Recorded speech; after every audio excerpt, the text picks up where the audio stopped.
Hello guys, bersama saya lagi dalam Alright Nopa Channel. Gempak sahabat semua, satu perkara dan juga pendedahan panas daripada Brother Iswardi, Tun Hamid ya, dan juga kenyataan-kenyataan terkini daripada Hadi Awang. Jadi kita lihat hari ini Hadi Awang ini kepala otaknya masih lagi di tahun ataupun zaman 80-an, 60-an, 70-an zaman penjajah. Belum move on lagi ataupun otaknya sudah tertinggal pada zaman ini, pada zaman dahulu, dan sekarang ini ya dia belum click in lagi dengan zaman moden ini sahabat-sahabat semua. Itu sedikit pandangan saya. Jadi menarik untuk saya bawakan anda bersama pencerahan, pendedahan daripada Brother Iswardi. Apa sebenarnya yang berlaku ya kepada Presiden Lebay PAS ini. Semakin hari semakin meroyan, semakin hari semakin kuat menghasut dan sebagainya.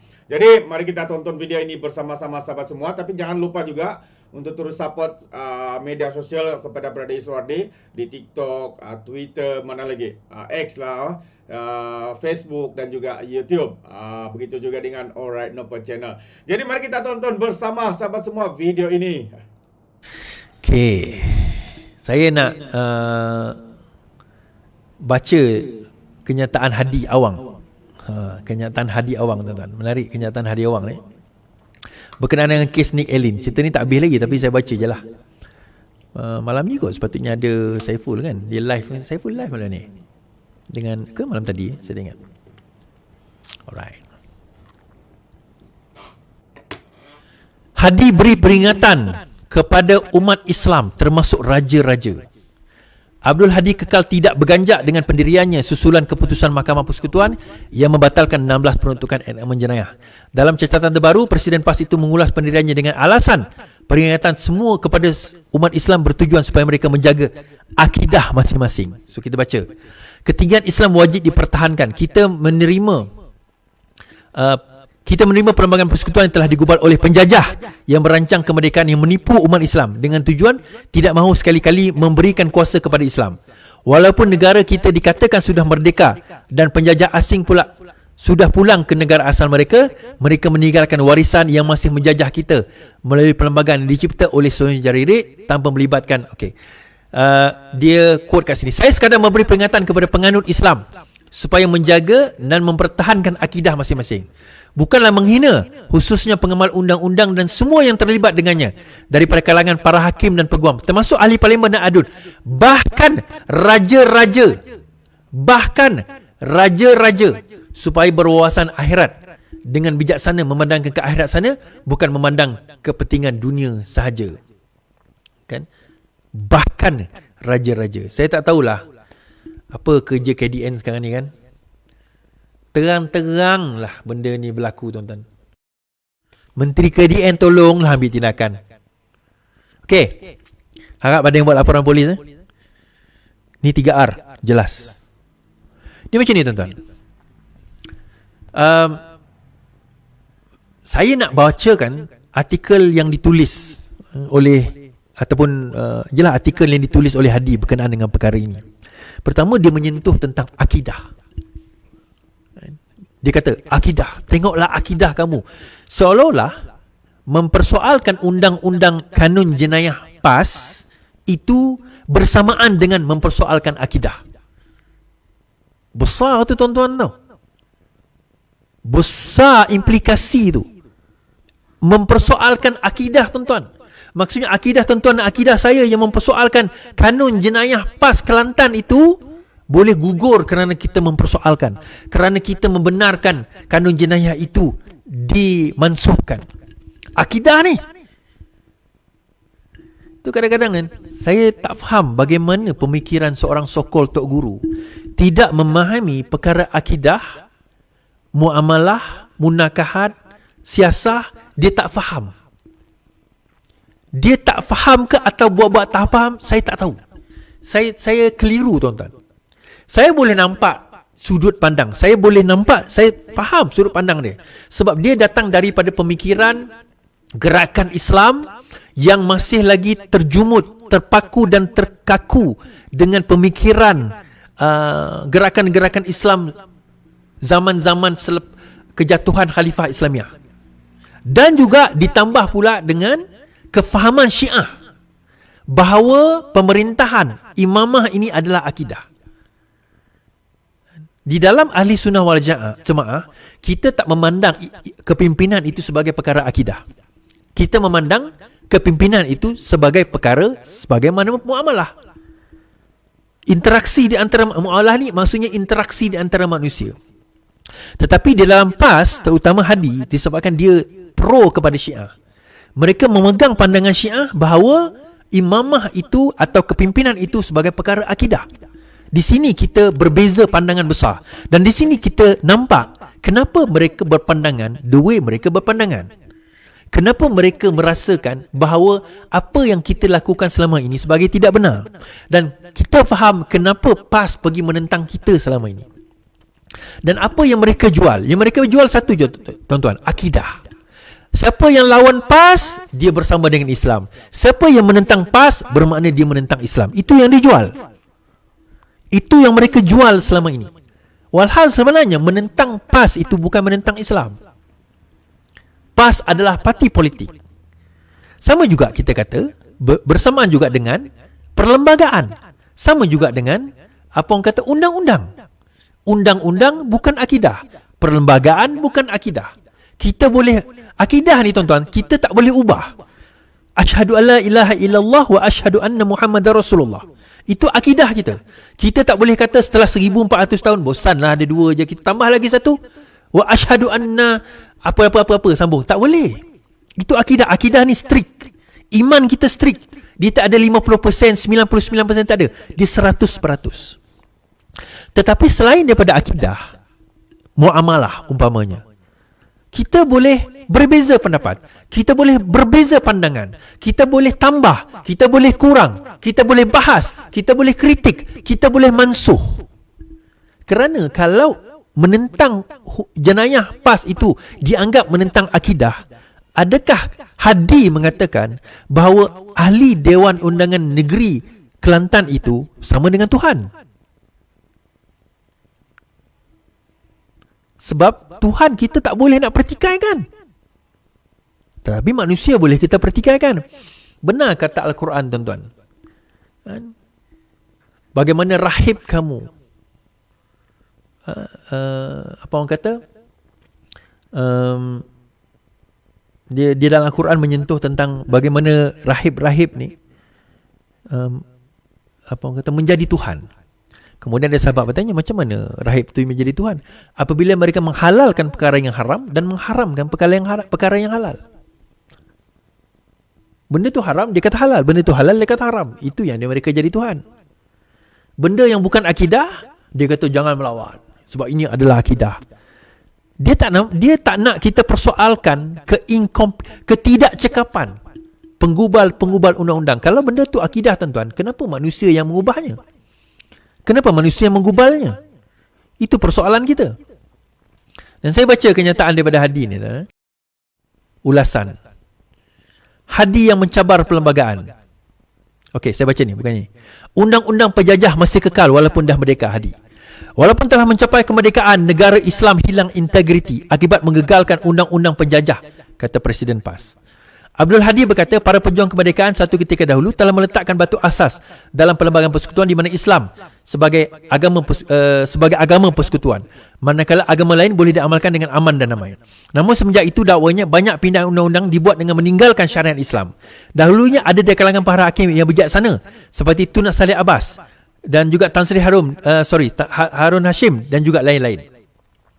Ada yang masih hidup seperti Tun Hamid, Tun Ahmad Fairuz yang menggunakan kebijaksanaan mereka untuk menjaga dan mempertahankan syariat buat sementara waktu mengikut mafhum yang ada di dalam keimanan di hati mereka. Mereka tidak melayan tindakan yang menyingkirkan syariat Islam. So di sini dia kata Tun Hamid masih hidup lagi. Dia kata yang melaksanakan tak ada masalah. Tapi apa jawapan Tun Hamid, tuan-tuan? Ini adalah daripada ulasan daripada kalau saya baca kat bawah ni panjang, kalau tuan boleh baca sendiri. Tetapi ulasan tajuk ini adalah ulasan daripada Tun Hamid Muhammad, bekas Ketua Hakim Negara. Apa Tun Hamid tulis? Beliau mengatakan, kes Nick Allen, hakim putuskan berdasarkan perlembagaan.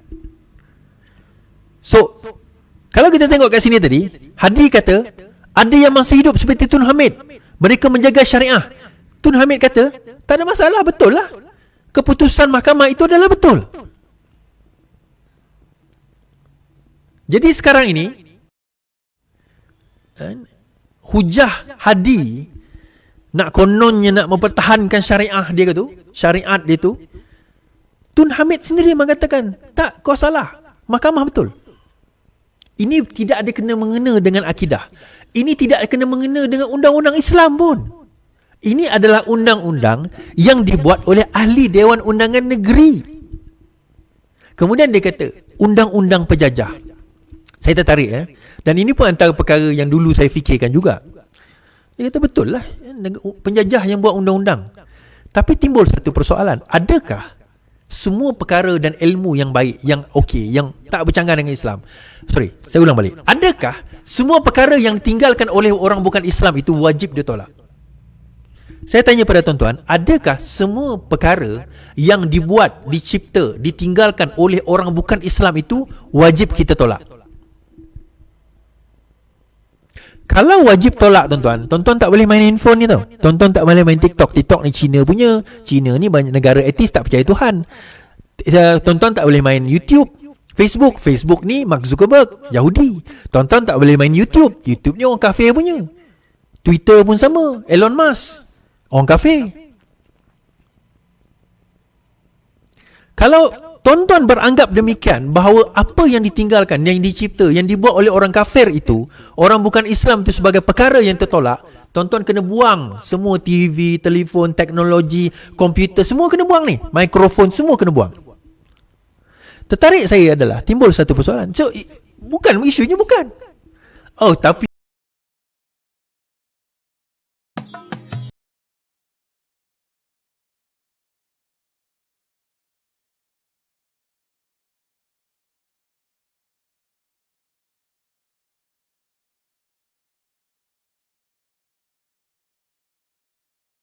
Perlembagaan ini perkara yang suci. Saya berkata, siapa kata perlembagaan itu perkara yang suci? Siapa yang cakap? Syiah je cakap tuan-tuan.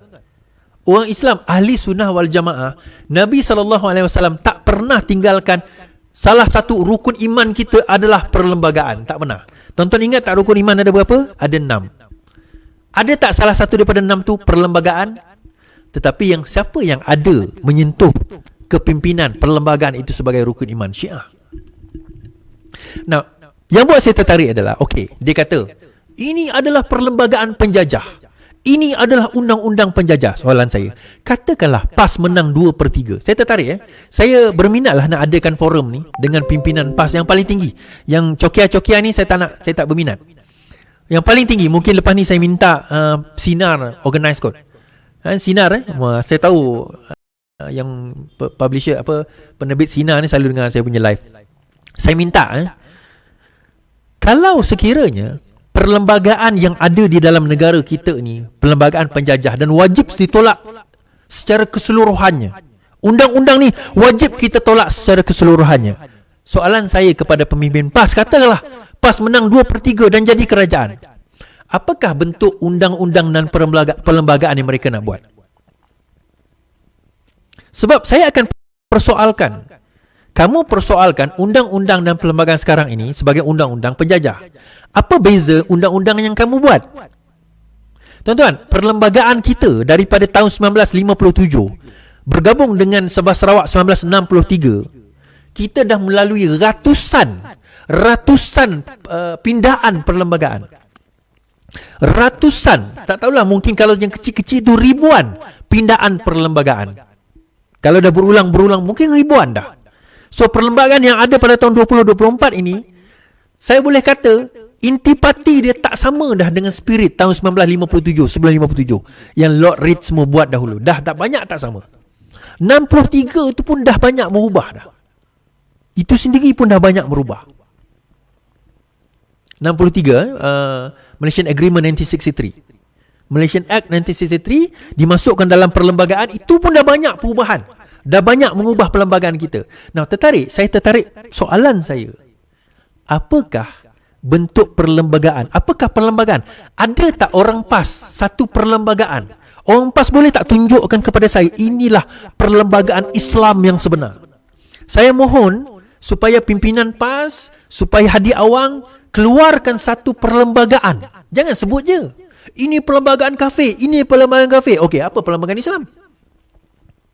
Dia kata, kita kena letakkan Al-Quran dan As-Sunnah itu sebagai yang paling tinggi di dalam perlembagaan. Siapa suruh? Siapa suruh letak benda itu sebagai paling tinggi, therefore itu perlembagaan ini? Siapa kata? Dekat mana kamu jumpa? Dalil mana? Dalil mana yang mengatakan kalau letak Al-Quran dan Sunnah, Islamlah perlembagaan itu? Sebab tu saya kata, tuan-tuan, dia nak tolak perlembagaan kita sebagai kafir, penjajah. Apa perlembagaan kamu? Apa alternatif yang kamu boleh bawa? Sebab the moment kamu bawa alternatif kamu, saya boleh kata itu pun perlembagaan manusia. Walaupun kamu yang buat, tetapi itu perlembagaan manusia. Adakah bila kamu bawa perlembagaan itu tak boleh nak dibantah? Adakah perlembagaan itu tidak boleh nak dihalang? Adakah perlembagaan itu tidak boleh nak dipersoalkan? Adakah kalau mempersoalkan perlembagaan itu sama macam kita mempersoalkan Al-Quran dan As-Sunnah? Sama tak? Ataupun sebenarnya itu hanya sekadar retorik kamu saja? Still undang-undang manusia. So, bila mereka memerintah nanti, tuan-tuan, tertariklah saya nak katakan, apa undang-undang mereka nak pakai? Undang-undang apa yang mereka nak pakai kalau mereka memerintah? 33 bulan dia memerintah. RU 355 pergi ke mana? Perkasakan ke? Dah perkasa ke belum? Mahkamah Syariah 33 bulan. Oh, masa itu sibuk dengan COVID tu bukan semua orang buat. Masa tu yang sibuk Khairi, Adham Baba, Perdana Menteri. Menteri Undang-Undang tak perlu sibuk dengan COVID. Dia boleh je perkasakan. Menteri Undang-Undang siapa 33 bulan, tuan-tuan? Daripada mana? PAS. Taqiyuddin.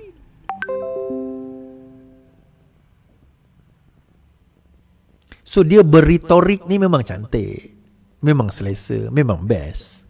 Retorik ni memang sedap, tuan-tuan. Tapi pelaksanaan dia nanti akhirnya ke laut juga. Itu kan menarik sebenarnya kalau kita dan artikel Tuan Hamid tadi tu, tuan-tuan boleh tengok sendiri dekat website dekat satu blog tunhamid.me. Key Snake Island saya sudah kata 10 tahun dulu. Boleh baca dekat situ. Tuan boleh baca dekat artikel di dalam tersebut. Alright guys, so itu dia satu pencerahan yang padu daripada Brother Iswardi yang mengejutkan. Kononnya dalam kenyataan Hadi Awang ini dia menyebut dan menyokong apa yang dikatakan sebelum ini oleh Tun Hamid. Tetapi apabila Tun Hamid membalas beliau, katanya memang betul ya, sebab apa yang dilakukannya itu mengikut perlembagaan persekutuan. Jadi kita tidak tahu mana satu pendirian ya Lebay PAS ini. Kalau dicakap sekejap cakap perlembagaan persekutuan ini peninggalan penjajah, lepas tu dia bersetuju dengan Tun Hamid, sedangkan Tun Hamid berkata dalam kenyataan beliau apa yang dibuatnya itu mengikut perlembagaan persekutuan. Jadi jelas sahabat semua, ini adalah satu penipuan untuk mengelirukan rakyat di luar sana dan sekaligus ya menyentuh berkaitan dengan isu 3R seperti mana yang dikatakan oleh Brother Iswardi. Jadi kita haraplah ya kerajaan ya ataupun ada individu yang membuat laporan ya kepada Lebay PAS ini yang kita semakin hari semakin teruk sahabat semua, memainkan sentimen 3R, bangsa, agama dan tidak malu-malu menyentuh berkaitan dengan hal raja-raja dan sebagainya. Jadi tindakan sewajarnya harus dilakukan. Itu sedikit tambahan daripada saya sahabat semua. Bagaimana dengan anda? Adakah anda setuju atau tidak? Anda boleh berikan komen anda di dalam ruangan komen. Jadi terima kasih, izinkan saya untuk mengundurkan diri dan seperti biasa peribahasa mengatakan tak apa pun kangkap 2 ton keinginan. Dalam bahasa Melayunya, tepuk dada, tanya selera. Sekian jadi daripada Alright Dapat Channel. Kita berjumpa lagi. Bye-bye.